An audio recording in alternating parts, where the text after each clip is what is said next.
have no stage that big enough. They have no stage. Hello there and welcome to the Play Ascension Show. I'm Vidya Ramphal alongside Terry Fennick, and he got the email wrong in terms of what to wear today. We have three very good matches for you. We'll see how the champions apparent, Movar Caledonia AIA, fared against Canupia FC, how the Terminex La Joqueta Rangers come up against QPCC, but we start, Terry, in Division 2. Yep. Two of the teams that could win, UTT and San Fernando Giants clashing. Listen, it's a must-win for both sides.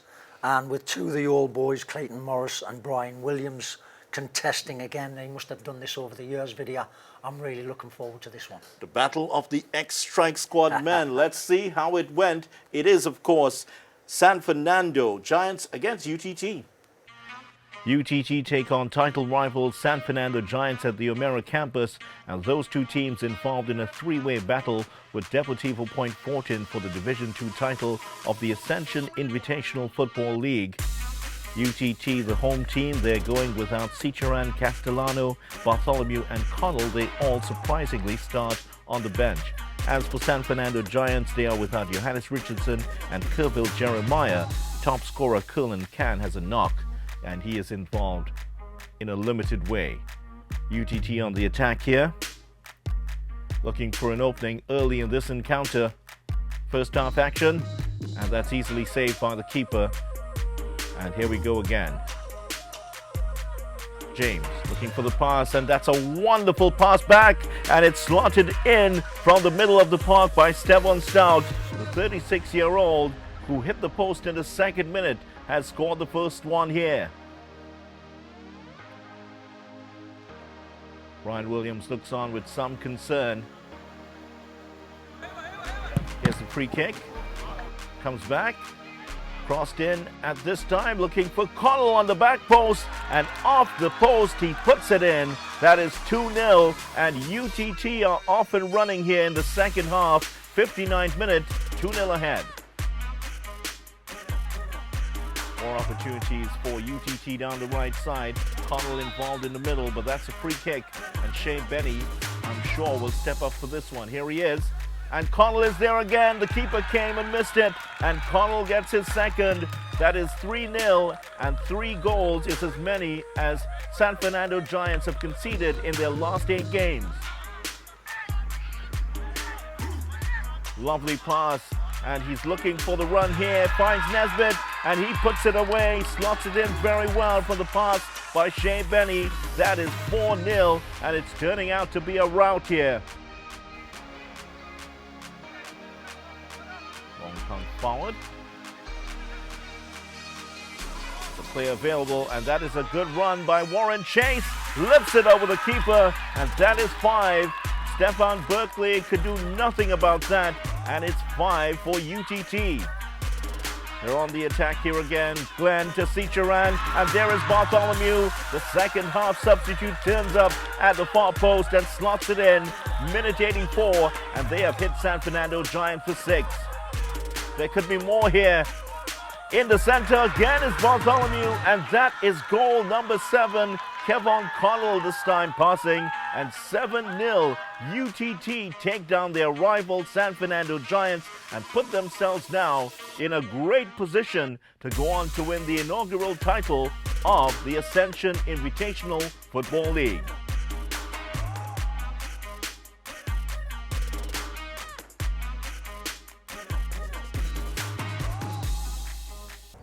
It's good to get a victory because the nature of the game is that we must win this game in order to have a chance to win the league, because the team we play tonight, San Fernando Giants, they are one of the teams could win the league. Despite we winning this game tonight, they could still win the league. So the whole thing was to get 3 points here tonight, and we got 3 points, so I'm very happy. The other thing, when you look at the standing, this team before tonight, only 3 goals scored on them during the entire, 9 games. And to come and score 7 goals tonight, I mean, I and all was surprised that we scored 7 goals because I was expecting more from the team. But when I saw we played the first half, I know there was something coming in the second half that we could score over 4 goals. It was clear that UTT was far superior than the Giants team with respect to the experience and the technical ability. Oh, a difficult one, as you would see. Very disappointing. I was really surprised at the performance of the team. Hence the reason that, we conceded 7 goals, which is really, really difficult defensively. I think with the Jeff United, we'd say we didn't turn up this evening. I was very impressed with the aggression, the control in midfield. Second half, I was really moved with the mobility up front and stuff like that, which had us a bit confused. But I must compliment UTT for the offensive thrust, and I think the movements and the flexibility in the attack. I think I must say, hats off to Clayton and his team. I think they play pretty well. Well, what a thrashing that was. UTT defeating San Fernando Giants 7-0, and that has put UTT on 24 points. They have a game to play. There's still 2 games to play for San Fernando Giants, but they still have to play Deportivo Point Fortin. It's anyone's game in the second division. Yes, they've got a chance because they've got 2 games remaining, Vidya, but I thought they capitulated second half after a very competitive first half. And really, after the first 45 minutes, I wasn't sure which way this game was going to go. But clearly, the better quality, particularly in the final third, was with UTT. Yeah, it ended 1-0 at the end of the first half, 6 goals coming in the second half. Did you see that capitulation coming at all? Anything struck you about that? Well, I just thought they played very well, I thought, San Fernando Giants, but in the final third, everything was just a giveaway. And I thought the extra quality of Shea Benny, and I thought Serrano Glenn was outstanding. Leadership qualities from the middle of the park, governing the way of the game, controlling the game. I thought that was great. And they just, bringing on Kevin Cornell, give a bit more quality in the last third, and they just tore them apart. Yeah, it was an interesting move by Clayton Morris. You would have expected the likes of Cicheran, Castellano, Yes. Bartholomew and Connell to start. They did not. They came on in the second half, and it was mayhem. Yes, it worked perfectly for the coach. He brought his best quality players on, and that quality showed immediately. Cornell Glenn scoring a goal after seconds being on the field.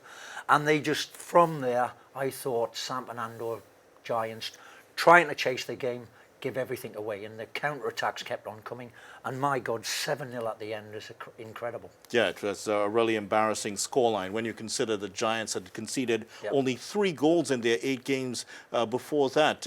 Was there something that could have been done by the coach? Doesn't that just tell a story? But I think it's worth mentioning the top 2 strikers for San Fernando Giants were both out, and that was Johannes Richardson and Kerbil Jeremiah, both missing, both big scorers in the league, and they were sorely missed. Yeah, they certainly were, and Curlin Khan, another one of their influential players, was not there. But this is what happens in these leagues. You come up to the business end of it, and if you're not totally prepared, fitness-wise and otherwise, this is what happens. Yeah, well, with UTT, this is a shot in the arm, gives them a real big chance, boosting their confidence, winning so handsomely.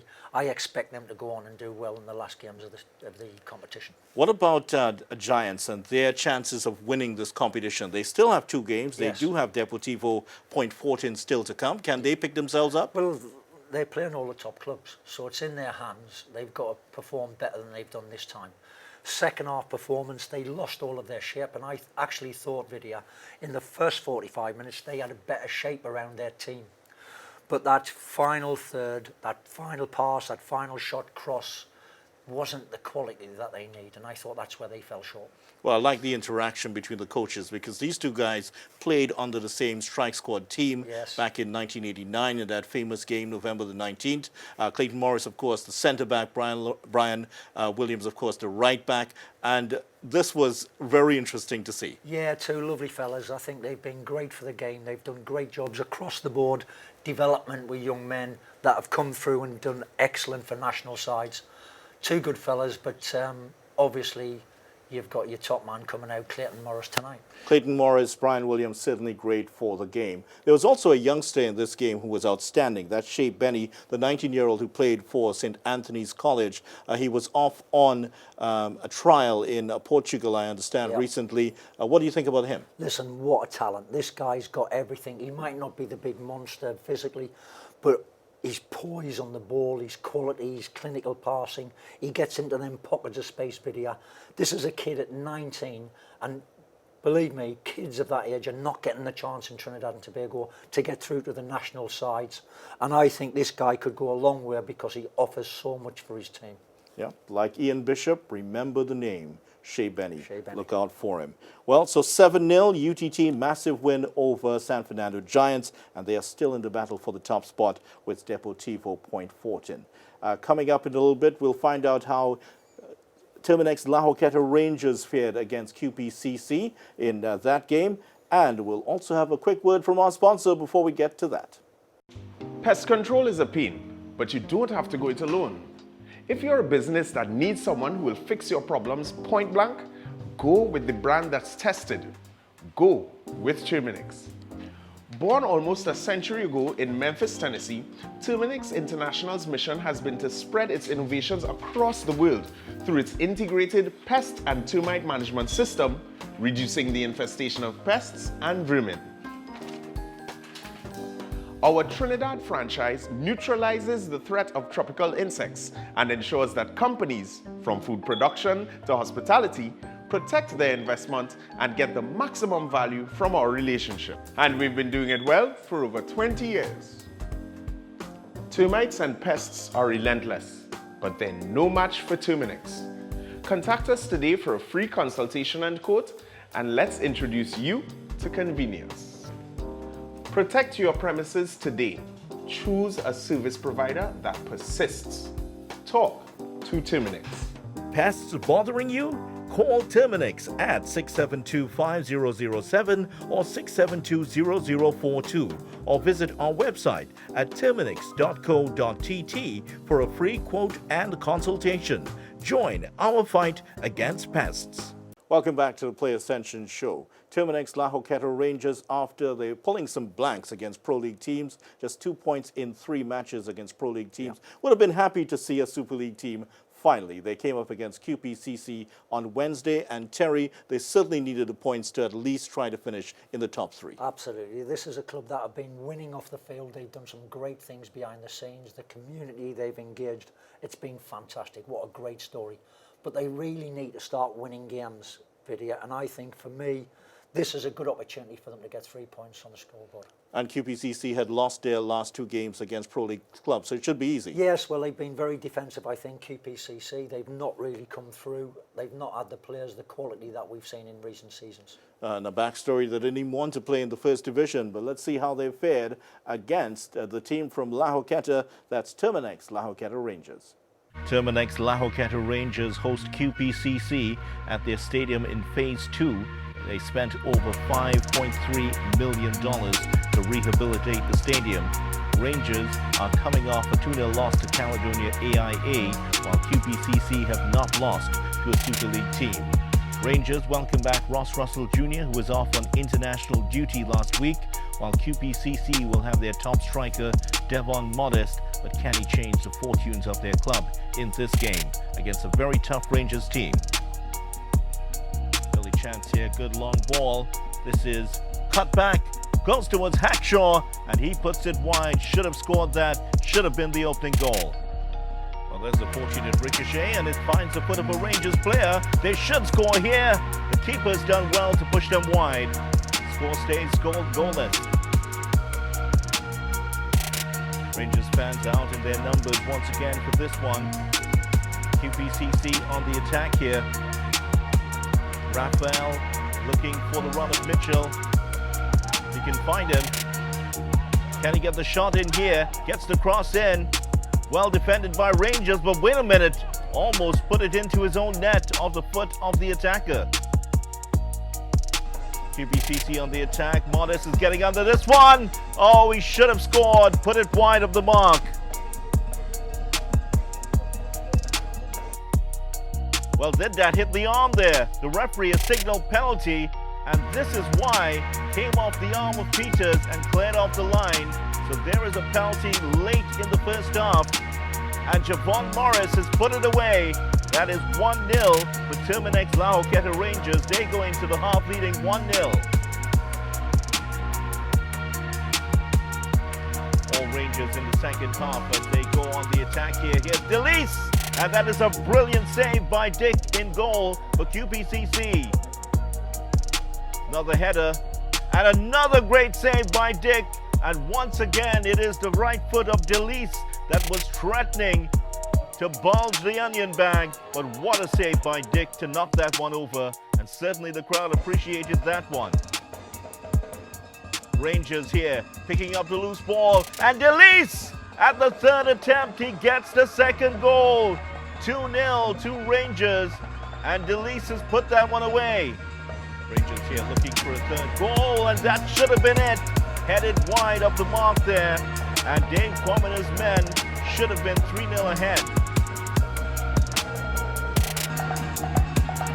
UPCC now looking to pull one back here. That's a good shot and saved by the keeper. Very good bending effort by Clarence. Ross Russell Jr. is here following in on the chance, and he puts it in through the length of the defender, and that is 3-0, and he celebrates his return with a goal here. Ross Russell Jr. again. Chances, puts it through the legs of the keeper for the second time, and that is 4-0.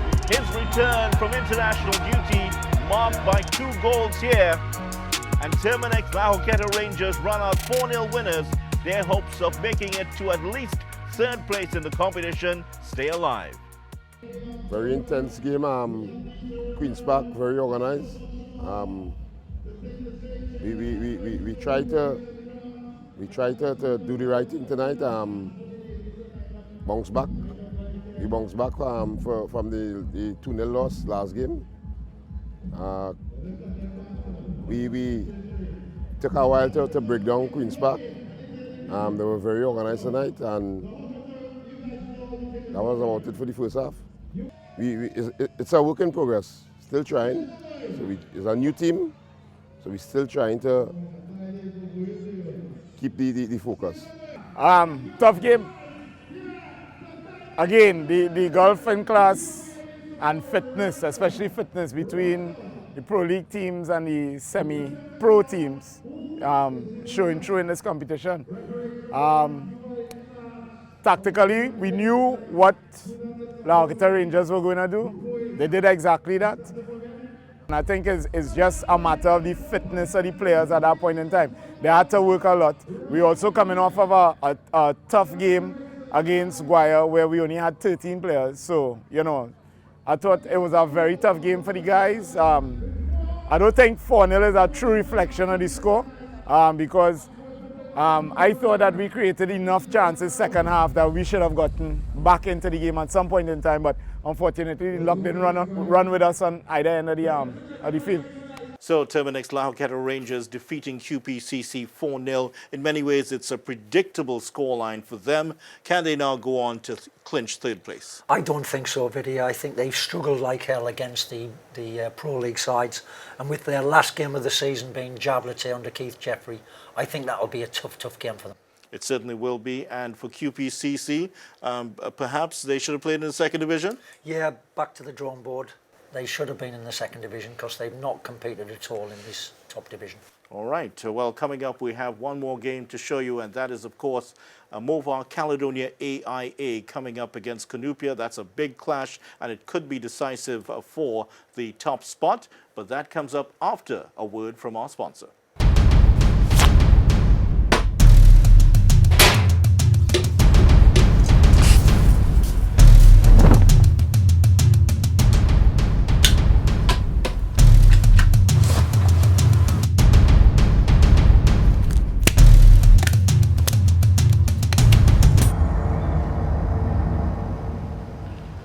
The situation we have here is that these characters, and I refer to them as pests, right? What they are doing is destroying our country, but not on my watch. No street, no turf, no block shall belong to these cockroaches, right? It's no longer business as usual. Happy hour is over.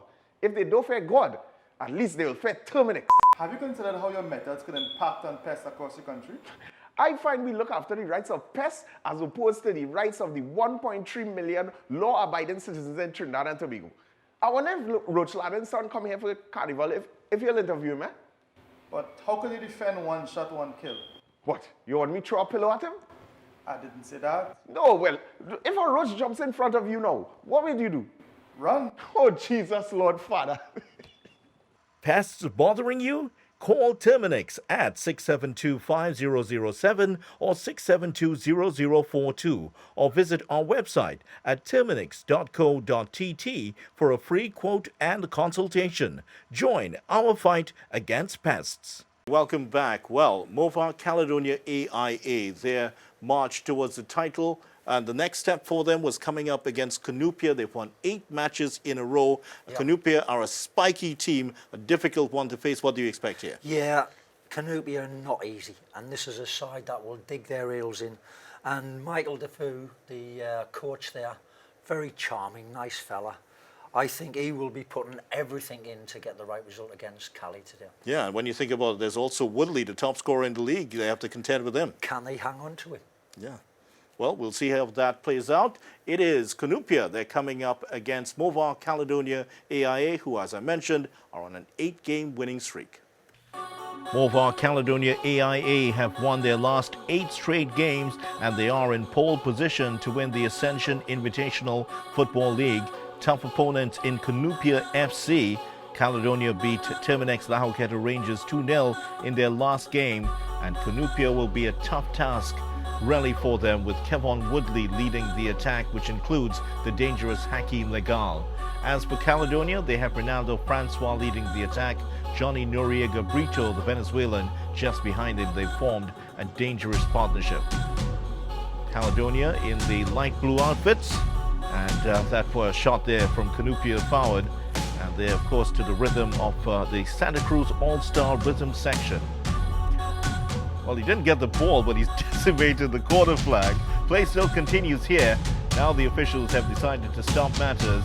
A moment of real comedy. Danfa Abubakar looking for the run of Alexander here. He runs onto it, but that should be the keeper's ball. Well taken by Malchan at the foot of Alexander. Michael Defoe always seems to be enjoying himself, and no difference today. Caledonia come a-calling again with the opportunity to get the cross in here. That's a lovely move. Gets the cross in, but easy for Malchan. Jerry Moore has been a fixture for Caledonia AIA, and he watches as his team looking to defend here. Early effort here by Canoopia. That's a good pass. Can he get a meaningful cross in? Well, it comes off the foot of Lewis, and that is out for a corner. Woodley gets the shot off and into the back of the net. 1-0 to Canoopia FC, and the top scorer in the competition, Woodley, notches goal number 11.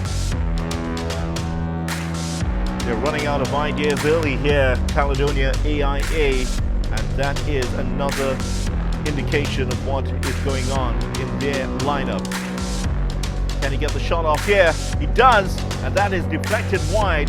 That is going to be a corner for Caledonia AIA. Jerry Moore looking a bit more agitated now on the sidelines. They're on the attack here. Crossing the far post, is headed back. Here's the goal, and he hits it brilliantly into the top corner. And surprise, surprise, the Super League champions Canoopia FC lead 2-0. What a goal it was, and the title challenge here of Caledonia has run into legal trouble. Last 2 minutes of the game here, and there could be a goal on. The keeper's come for it. He's not going to get it, and that is a goal for Darko. Puts it into the net a minute after he's come on, and he has wrapped up a brilliant victory here for Canoopia FC. They are leading Mova Caledonia AIA 3-0, and that has really put the cat among the pigeons now. Caledonia just 2 points ahead of Defence Force with their big matchup to come. I felt the game was an easy game, actually. I was hoping for more. I expected exactly what happened to happen, and that is why the result was what it was. I saw them play once, and we knew what they would be coming with, and we prepared in just about a week, mentally and so on, and that was it. I didn't really scout much games. I saw them play once, so I know what they was going to do. They were going to try to possess the ball, but they're not a very penetrative team. They possess and harp on errors. So it's not like they're overly creative. They're very rigid, and they're very basic, but they're good at it, very good at it. So we had to play at that type of no errors, no problems. Well, I think we knew we'd all have to lose at some point in time, you know. So, I mean, losing is part and parcel of the game. So, don't worry about the loss, you know. I think we didn't play well individually or collectively today, and I think the performance is more a bigger concern as opposed to the result, because we knew it would have been difficult to go through the whole season without losing a game. I mean, Canoopia didn't do anything specific or special on defense. They just stayed behind the ball and they just played a lot of discipline. You know, so they played a little bit of shape, you know, and they were just waiting for us to make mistakes, and that's basically how the goals come off of our mistakes, you know. They really wasn't trying to do much. But I mean, it's basic defending what they did, you know, and congrats to them. They wanted it a little bit more, and it showed on the table. Now, this game is gone. We can't do anything about it, but the thing about football is that you always have an opportunity to correct your mistakes from the past games. So we just go back to the training ground and work on it. So a 3-0 victory for Canoopia over Mova Caledonia AIA. The team that looked unbeatable have now been trounced here 3-0. Who could have predicted that? I'll tell you who. Michael Defoe. He would have predicted that. Yeah. He didn't learn anything about this game today, did he? But this was a big result, and Cali, it's one on the chin for them, because they would have thought a good win today puts them in pole position to win the title outright. But this was a good performance for Canoopia. Some good players in their team, and I think this club's going places. Yeah, they certainly are. And of course, Cali did create a lot of chances, but not much end product. Yeah, and I think that's sometimes football. You know, you have a great side, undefeated until they play today, and then get a thrashing, really. 3-0 is out of sight. They'll be disappointed about that, but there's still loads to play for Cali. Well, let's not take the credit away from Canoopia in any way. Certainly a good game plan. Usually they go all out for victory. This was decidedly a more pragmatic approach. Yeah, I think so. They went very gentle in the early stages, just felt themselves into the game, recognising that Caledonia are at the top.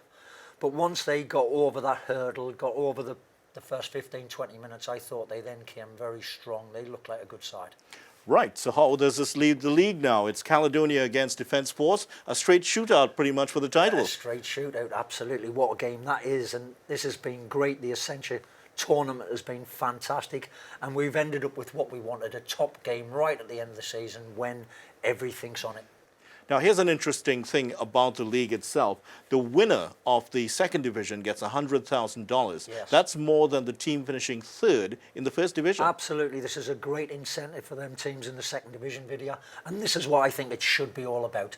Giving them guys downstairs also the opportunity to win some good dollars to help their club.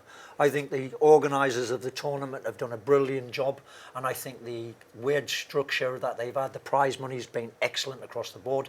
It's more than we've seen in the Pro League, Super League, so well done and congratulations to the guys. Yeah, it certainly is going to be a fine finish with that big clash between Mova Caledonia AIA and, of course, Defence Force. Yeah. That is going to be something indeed. Plus, in the second division, there's Deportivo Point Fortin, UTT, and San Fernando Giants battling out for it. Well, we've come to the end of our show, the Play Ascension show. Thanks so much for joining us. On behalf of Terry and the rest of the crew, I'm Vidya Ramphal saying bye for now.